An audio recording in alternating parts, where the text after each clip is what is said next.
Welcome to Jovi designer. இன்றைக்கி வந்து பார்த்தா ஒரு கஸ்டமரோட செட்டு தான் நம்ம முடிச்சிருக்கோம். 2 ப்ளவுஸ், 2 சாரீ செட்டு, ஒரு ஃப்ராக்கு, ஒரு சாரீ ப்ரீ ஃப்ளீட்டிங்கு, 2 ஃப்ராக் கொடுத்துருந்தாங்க. ஒரு ஃப்ராக்கு கம்ப்ளீட் பண்ண முடியல. அது இன்றைக்கி 2 o'clock கம்ப்ளீட் பண்ணலாம். இப்போ இதை வந்து டெலிவரி எடுக்கிறதுக்கு வர போகிறாங்க. ஸோ அதுக்குள்ளே உங்களுக்கு வீடியோ எடுத்து போட்டுடலான்ட்டு எடுத்துகிட்ருக்கேன். ஸோ இங்கே வந்து பார்த்திங்கன்னா ஃப்ரண்ட் நெக்குக்கும் பேக் நெக்கும் வெறும் பைப்பிங் மட்டும்தான், வேறு எதுவுமே வேண்டான்னு சொல்லிட்டாங்க. ஸ்லீவ் மட்டுமே வந்துட்டு ஒரு டிசைன் வச்சு கொடுங்க அப்படின்னு சொல்லிட்டு இதை அவங்களே செலக்ட் பண்ணி அனுப்பின டிசைன்ஸ் தான். ஸோ ஸ்லீவுக்கு மட்டும் சாரீலேருந்து கிளாத் எடுத்துகிட்டு அதுக்கு வந்துட்டு சாரீக்கு மேட்சாக வந்து பொட்லி வந்து அட்டாச் பண்ணியிருக்கோம்.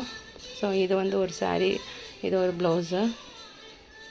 பைப்பிங்கெல்லாம் வந்து இன்விசிபிள் பைப்பிங் நீட்டாக ஃபினிஷிங் பண்ணியிருக்கோம்.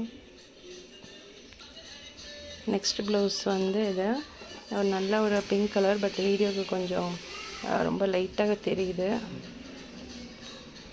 இதில் வந்துட்டு ஒரு மெஜந்தா கலர், இந்த பார்டர் கலரில் பைப்பிங் வந்து கொடுத்துருக்கோம்.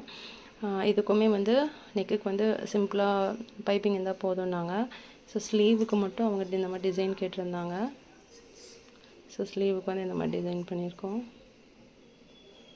இது தனியாக பண்ணிவிட்டு இந்த பார்டர் வந்து இது கூட அட்டாச் பண்ணிவிட்டு நம்ம பண்ணியிருக்கோம். 2 ஸ்லீவுக்குமே அழகாக இது வந்துருக்குது. இதுதான் நான் ஃபஸ்ட் டைம் இந்த டிசைன் ட்ரை பண்ணுறது. அடிக்கடிக்கு இந்த டிசைன் வந்து கஸ்டமர்ஸ்க்கு செஞ்சு கொடுக்கலாம். நல்லா வந்திருக்கு, அழகாக வந்திருக்கு. கொஞ்சம் ஈஸியாக கூட பண்ணிக்கலாம் இதை. ஸோ அதனால் இந்த ப்ளவுஸ் ஸ்டிச் பண்ணியிருக்கோம்.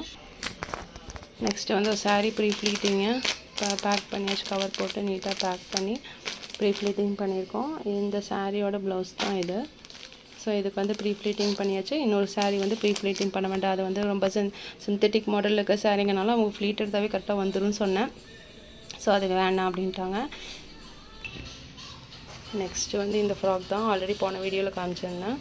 ஸோ இந்த ஃப்ராக் தான் இதுவும் இப்போ தான் ஃபஸ்ட் டைம் அந்த பெட்டல் ஸ்லீவ் வந்து ட்ரை பண்ணுறேன். உள்ளேயும் வந்து பார்த்திங்கன்னா ஃபினிஷ்டாக இருக்கும். இங்கேயுமே உள்ளேயுமே வந்துட்டு எந்த பிசுறும் இல்லாமல் ஃபினிஷிங்காக பண்ணியிருக்கோம். எனக்கு ரொம்ப பிடிச்சிருந்துச்சி. ஒரு மாதிரி யாருமே ஸ்டிச் பண்ணேன்னு சொன்னால் நம்ப மாட்டேன். ரெடிமேட் ஃப்ராக் மாதிரி சூப்பராக வந்துருந்துச்சு. இங்கே உள்ளேயுமே வந்து எந்த பிசுறுமே இல்லாமல் உள்ளே வச்சு நீட்டாக ஃபினிஷிங் பண்ணியிருக்கேன். ஸோ இந்த ஸ்லீவ் போட்டால் குட்டி பண்ண அழகாக இருக்கும். அப்புறம் இடுப்புக்கு இந்த மாதிரி லேஸ் வாங்கி வச்சுட்டு ஃப்ளவர் பண்ணி அதுக்கு ஒரு பேட்ச் மாதிரி ஸ்டிச் பண்ணியிருக்கோம். இதுவுமே அழகாக நீட்டாக சிம்பிளாக முடிஞ்சிச்சு. இங்கேயுமே வேணாலும் நீங்கள் அங்கங்கே ஏதாவது ஸ்டோன்ஸு ஆரியில் அந்த புட்டாஸ் மாதிரி பண்ணுவோம், அந்த மாதிரி பண்ணால் கூட கொஞ்சம் கிராண்டாக இருக்கும். டைம் இல்லை இப்போது. ஸோ அதனால் இது ஆனால் இதே மாதிரி இன்னொரு ஃப்ராக்கும் ஸ்டிச் பண்ண சொல்லியிருந்தாங்க. அதுதான் இது. ஃப்ளீட்டெல்லாம் எடுத்து வச்சுட்ட குட்டி பாப்பா தான். ஃப்ளீட்டெல்லாம் எடுத்து டக்கெல்லாம் பிடிச்சி எல்லாம் நீட்டாக வச்சாச்சு அயன் பண்ணி. ஆனால் இது பண்ணுறதுக்கு டைம் இல்லை. ஆக்சுவலி நான் டியூஷனும் எடுத்துகிட்ருக்கேன். ஸோ நாளைக்கு சிபிஎஸ்சிக்கு வந்து பப்ளிக் எக்ஸாம் ஸ்டார்ட் ஆகுது. அந்த பசங்க எனக்கு இருக்காங்க. ஸோ அதனால் நான் இப்போது இதோட க்ளோஸ் பண்ணிவிட்டு அவங்கள ஏதாச்சும் ஆல்டர்னேட் பண்ண பார்த்துட்டு, இல்லைன்னா தெரிஞ்ச டெய்லர்கிட்ட யார்கிட்டயாச்சும் இதை கொடுத்து ஸ்டிச் பண்ணி அவங்களுக்கு கொடுக்க சொல்ல போகிறேன். இதோட முடிச்சுட்டு நான் அந்த பசங்களுக்கு போய் சொல்லிக் கொடுக்க அவங்க கூட உட்கார போகிறேன். ஓகே, உங்களுக்கு இந்த வீடியோ பிடிச்சிருந்தா லைக் பண்ணுங்கள், ஷேர் பண்ணுங்கள். ஏதாச்சும் டவுட் இருந்தால் கமெண்ட் பண்ணுங்கள். உங்கள் கமெண்ட் வந்து எனக்கு ரொம்ப யூஸ்ஃபுல்லாக இருக்கும், என்கரேஜிங்காக இருக்கும். ஸோ அதனால் கமெண்ட் மட்டும் பண்ணிடுங்க. தேங்க்யூ ஃபார் வாட்சிங். பாய்.